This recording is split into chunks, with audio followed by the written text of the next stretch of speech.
Uh-oh. Oh no! No. Oh, yuck! Hey everybody, and welcome back to Elley Knows Rocks. Today is a very special edition of something I've never done before. This is not going to be my typical video, but this is going to be Elley Knows Rocks does dirty chores. I know, pun, fully intended, or what is that? Play on words for other things. This is so I don't get any kind of a copyright strike. But today, Steve has tasked me with cleaning the oil out of one of our gigantic saws. This is a 24-inch Hillquist saw, lapidary saw. It has mineral oil in it. It's disgusting. It's all of the things. So we're gonna be going through all of the steps to change the oil, and Steve says it's really gross. So I have specialized equipment that I got from Amazon, whatever else I'm going to need. Thank you guys for joining me on this adventure, and let's see what kind of chore Steve has for me to do today. For those of you who are new, I'm Elley Ringo, an economic geologist, independent geologic consultant, and an avid rockhound. I love being outside and enjoying the rocks and minerals around me, exploring the unknown and finding amazing things, all while explaining the geology, sharing some fun earth science facts, and encouraging you to get outdoors. So I hope you subscribe and become part of the adventure. Steve? All right, Elley. So on this episode of Elley Does Dirty Chores, we're going to clean our 24-inch saw. John's been cutting blackjack in it all week, so it's nice and dirty. So we're going to go ahead and get her cleaning. Woo! This saw is used all the time in the shop to cut some amazing slabs of rocks. And if you have a dirty saw, you can't cut beautiful slabs like the one that you see here. The oil gets nasty and tar-like, and it can't do a good job of making sure that the blade is lubricated so that it doesn't overheat. Also, you don't want the material to overheat. And we want the saw to have as much life as possible to cut beautiful slabs like this crazy lace. Before starting any task with something that's electrical, since it's very easy to just flip the switch on, you want to unplug it. So for everybody out there that likes getting electrocuted, that's not what this is going to be today. So we're going to unplug it from the wall because that's the best practice. Okay, here's hoping that I don't get electrocuted. My hair is pulled up and I have very specialized equipment, like I was saying. I have arm length gloves because I'm not gonna get disgusting. I refuse, that's the wrong hand, to be filthy when I'm done with this, although the two knuckleheads over here don't believe me. I'm laughing. I'm laughing. Wow. Anyways, we know what the peanut gallery has to say. Dang it, I can't even put my freaking gloves on, and you want me to clean the dirt out of that saw? I'm screwed. Oh, we're just turning it? That's pretty good. Oh, so I can move Because around I it? have short arms. So I can't reach the bottom unless I get up in it. Well, I have long arms, though. I don't have to get up in it. Right. Whoa! So if this lid is up and you're trying to drain that, it's going to slam down on you. I've smashed my hand in it. Take the plug out of the bottom before you lift the lid. And when you're sitting here going like this, watch that lid. I always keep a hand on it. Okay. Steve didn't tell me how much fun I was going to have. Blade comes off first. Look, a big one. Dan doesn't trust me with this. Oh, you can, oh, he already loosened the bolt. It's like they do in the movies. This isn't a movie. No. Man, I don't even get to show you all my strength with a wrench. You know that Dan doesn't really let me use these to tighten anything because he uses the words very specifically, Elley tight. I have stripped bolts. I have broken the heads off of them. All of the above. What are you guys laughing about? You already got it all over your fork. I do? From where? Blackjack. You're okay. Keep going. Cool, I love how the peanut gallery's over here laughing. I was like, what are they doing? Anyways, yeah, so I'm not allowed to tighten things because of that. So apparently I'm already filthy. So thanks, Steve. You do want to be careful when you're undoing all of this stuff. You don't want to drop the bolt, or I guess the nut, into the oil. Also, you don't want to hurt the blade. You don't want to ding it. These are very expensive. On top of that, putting this in directionally will be very important. Perhaps each blade is created differently. So you want to follow the manufacturer's notes for putting it in if it does have an arrow on it. Will this come off with that? Pull the hub off first. This is separate. Oh, I don't want to hurt the blade. Oh, there it goes. Okay, now I see. I was like, is it gonna fit? You. Okay, apparently I'm already gross, so. Oh, that does not work. Oh, it needs to go back a little further. Duh. Woo! Oh, this thing's huge. Do I need to put this down a certain way? Just put it over here. Woohoo! Okay.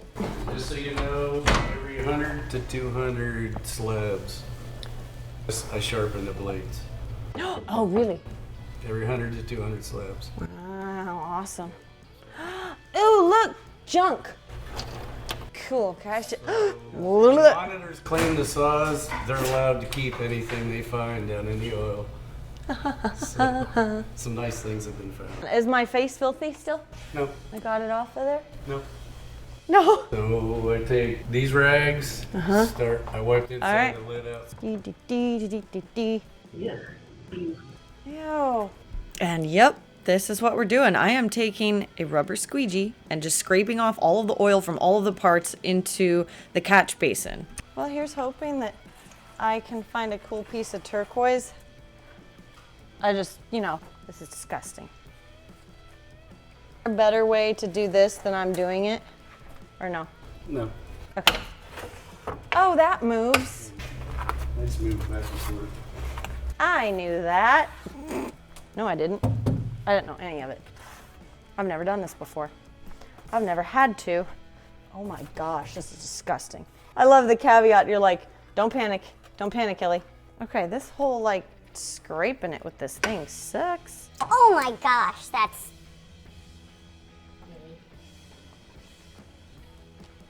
rock dirt stuff. Ew. Yuck, it looks like poop. It's so sad that the only person that really ever does this is Steve. That's it. Well, I mean, and anybody else in a lapidary shop that,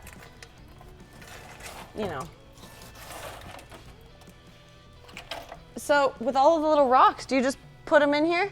They left me. They left me. All right. Yep. Okay, Steve said that I'm supposed to stick a little rag through this because it's gross. Ugh. It's just a mess, that's what it is. This is just so much fun. I knew this was going to be some kind of a cruel, disgusting joke, but here we are. Ew.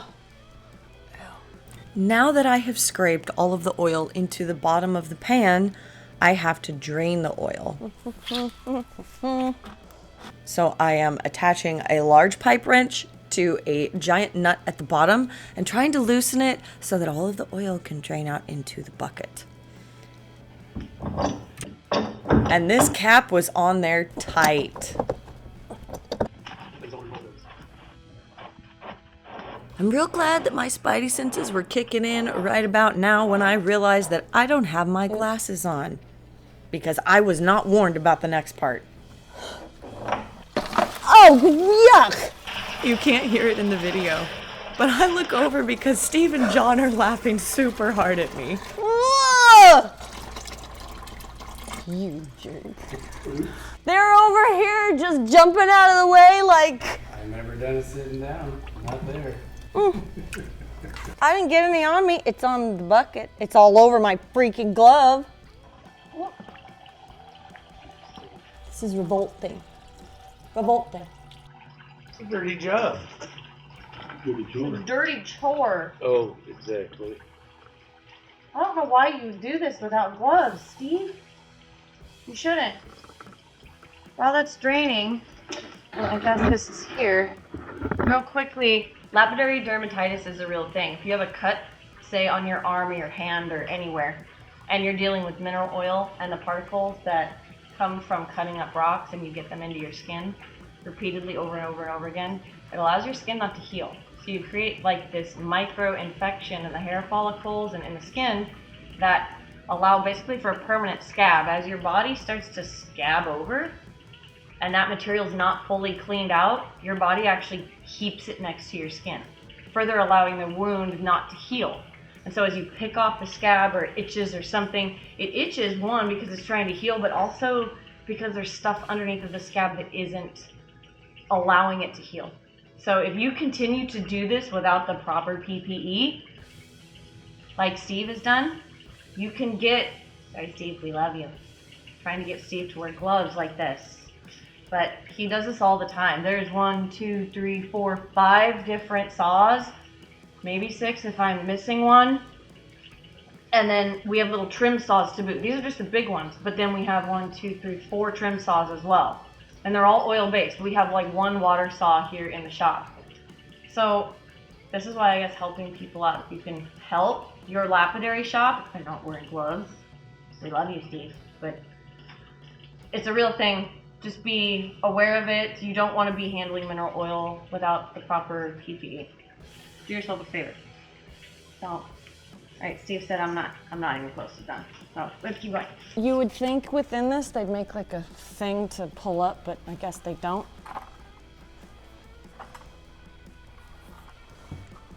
Oh my gosh, oh my gosh, oh my gosh. Oh, please don't fall, please don't fall. I almost screwed that one up. Okay, so we strain the oil and we reuse mineral oil because it's expensive. A pillowcase in it, and or what really works good are the paper grocery sacks. So it's got holes and it's over a little makeshift thing. This is an awesome little setup. And we just dump it in here. Whoa. I'm really glad I didn't splash that all over myself. You did not warn me, but I guess I should have known. About how long does this take to strain? Depends on what pillowcases you use. The cheaper, the better. Cotton. Walmart. No high Egyptian thread count. Or 50. Or you said paper bags? Paper bags from the grocery store, if you can get them anymore, work great. Trader Joe's. So. Okay, so that's, we good? And then you could set it out in the sun, it'll drain faster, or Oh. as it heats it up, Yeah. it'll strain through faster. And eventually, there's people out there cleaning their saws, they'll dump all that big chunky stuff. Whoop, gross. Oh, that's just revolting. And the smell, man, Dan, I'm sure, is gonna laugh if he ever watches this. I hate the smell of oil, mainly transmission fluid. Now I have to do the gross job of, scraping the pool of oil. I don't even like fried food, man. Oh, I take that back. Stuff. So you can feel it at the bottom stuff. Did I make a mess over there? Because it sure sounded like it. Ew! We will. Oh, gosh.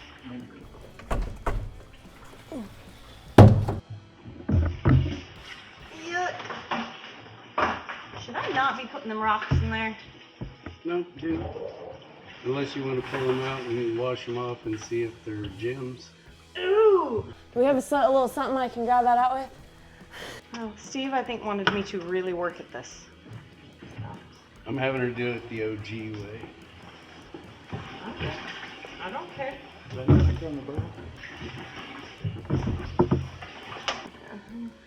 Isn't it neat to see how the oil separates so fast? I see that. From all the contaminants. Kind of filters itself. I go back and forth with the bikes.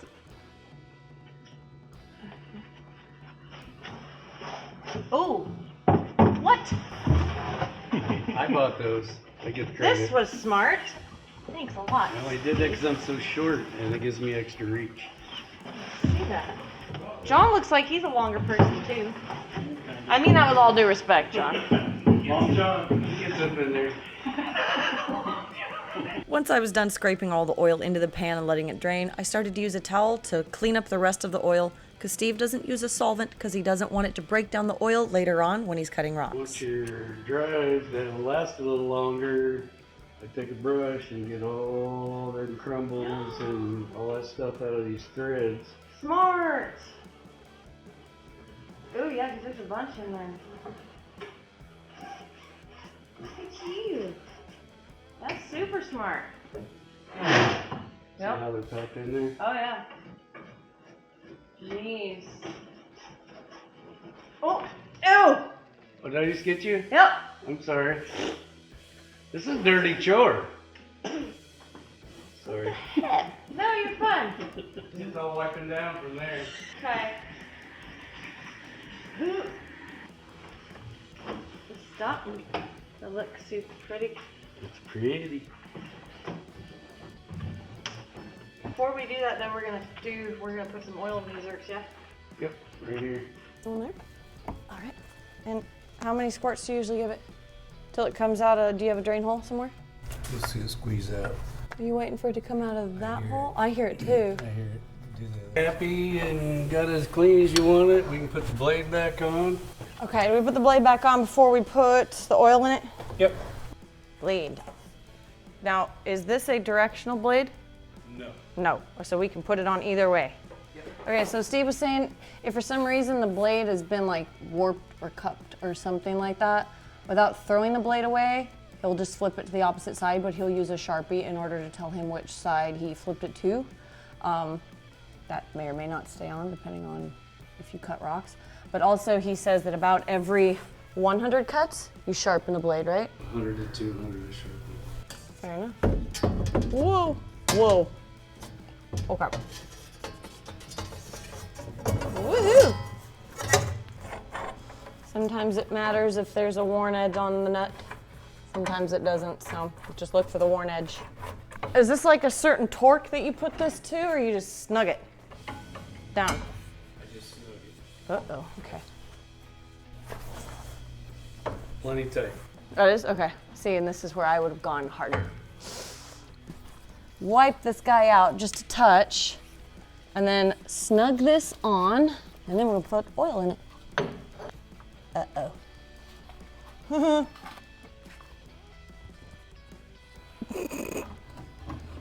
Oh, that's cutting it real close. I don't even know if the camera saw me, but ew.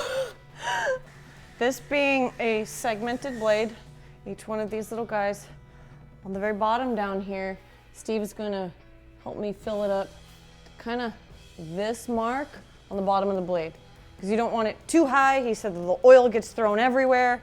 And if you don't have enough, of course, then you don't have enough oil to do a good job. Mechanisms. Okay. Come on. Oh, jeez. Oh, oh, oh, oh, I'm getting too wild, too wild. You're doing fine. It's a fine job. I'm doing fine at my chore. Do you want me to pour it over anything else? In case you're wondering why I am pouring it over the metal, it's because we're trying to wash off anything that's stuck within the metal without doing like a flush to the system. As you can see, the oil did change a little bit of color because there's stuff in the nooks and crannies that we just couldn't get to because, again, we weren't using a solvent. We're done with it. Okay, cool. Ha! Here are the pulleys. You just gotta make sure that it's taut, that all this stuff kind of works well. I guess that has to a little bit of oil because all of this spins around, and just kind of check it one over. Now Steve really knows what he's looking at. Belt's not frayed, pulleys aren't loose. Yeah, and so you can turn it. The set screws are loose, those pulleys will wiggle around and move on you. And you just gotta make sure the Check it belt on isn't overall cracked. condition. Did I forget anything? Don't.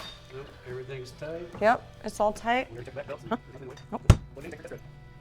Oh, leave it right here? Sure. Okay, I don't know if it's on or off now. Oh, that scares me a little bit. Ooh. See what I mean? Oh, here it goes. Hey, we left it off. Yeah. Turn it on and see if it works first. Oh. See it's throwing oil. Mm-hmm. You're good. Yay! Okay, this is kind of funky, but what we're gonna do is dump these on here, wipe them off, rinse them off in the sink, and see if we got anything good, because it's usually the shop monitors that clean out the saws, and they get to keep whatever they find in the saws. So if it's something pretty, they scored. If it's just a bunch of crappy rocks because someone doesn't know what they want cut up, you get nothing. All right, now I'm gonna rinse them off. I rinsed off a lot of this in a separate bucket of water. We're not putting the oil like down the sink. Steve would not let me do that. I'm just rinsing them, and then we'll reveal what we've got. can see those little turquoise bits in there. Let me lay them out on a towel and really show you guys. Look at that. Pretty turquoise banding of my favorite blackjack, you guys. Look at those little lightning bolts. Ooh, look at that little guy. I mean, honestly, if we look at this, so you look at each one of these little pieces here, we got ourselves about 80 bucks worth of turquoise, depending on what you make of them. Isn't that cool? Score! Thank you guys for watching me do this nasty, dirty chore with Steve here at the Lapidary shop at Havasu Rocks. This cuts a lot of rocks. People love getting slabs. This is one big reason why the shop charges per slab, is because this isn't an easy job. It takes quite a bit of time. We've been working at just what we've been doing for about an hour and 40 minutes just to do what you guys saw in this little bit of time. So this baby is ready to cut open beautiful things like you've seen on the channel before. So thank you so much for joining me on this. And I'll see you on the next one. Bye. With the rocks and the particles. Bless you. Oh my gosh. Wow. Take two. Take two.